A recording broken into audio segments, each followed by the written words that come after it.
Hello, what's up guys? For today's video guys, meron po i-share sa inyo na tips ngayon guys. Ito po yung extra pagkakita natin online kung mahilig po tayo mag-order online like Shopee, Lazada, at araw-araw mayroon tayong mga parcel na ano na order kung gusto yung kumita. Pwede kayo kumita diyan ng extra income online. So gamit lang ng ang application na to. So but before that, don't forget to like and subscribe to my channel para updated sa mga upload guys. So proceed tayo guys. So ito ang application na to ay ang Ecomobi Pasio.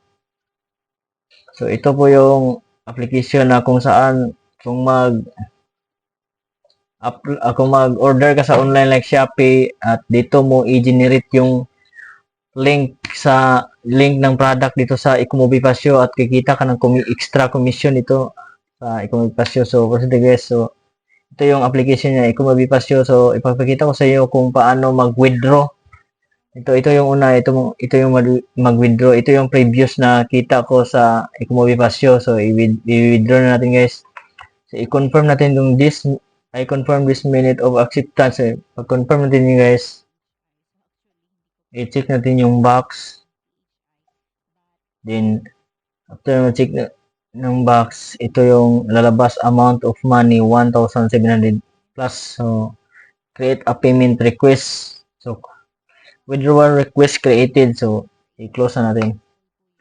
So, ito yung previous na kita ko guys, commission. So, kapag na-approve na itong commission na to, automatic na pupunta ito sa yung bank account. So, ito yung pending commission, expected commission. Ito yung earnings. So, yan guys. So, ituturo ko naman sa inyo kung paano generate kung paano ng link dito sa Shopee at sa Lazada. So sa Shopee yung example natin ngayon kasi magkaparehas na sila guys. So sa Shopee ito, select tayo sa Shopee, then pili ka ng products. Ito sample lang to guys, pili ako ng product. Ito yung unang product na binili ko, ang Masplex knife set.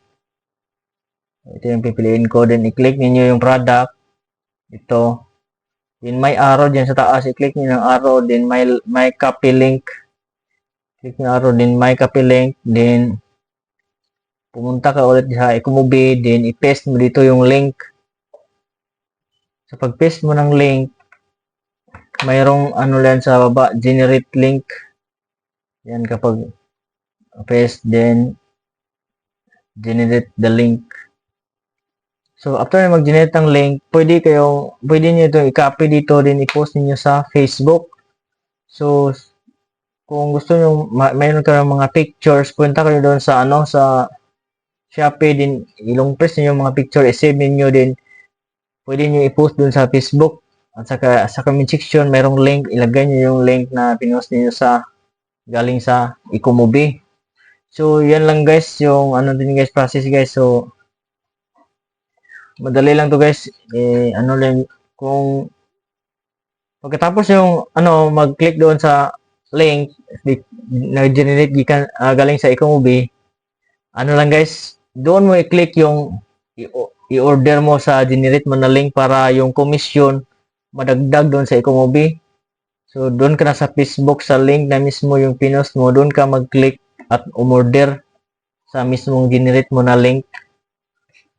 So yan lang guys. So don't forget to like and subscribe to my channel para update sa mga upload guys. So comment lang kayo below guys kung ano yung mga katanungan niyo guys at sasagutin natin guys kung kaya natin sagutin guys. So yan lang guys, hindi ko pa ito pahabain guys. So ito po yung mga komisyon nakita ko, approve commission, itong 38.91 pesos. Then ito yung naipon ko ngayon. Yung previous na amount na ko is na yun guys.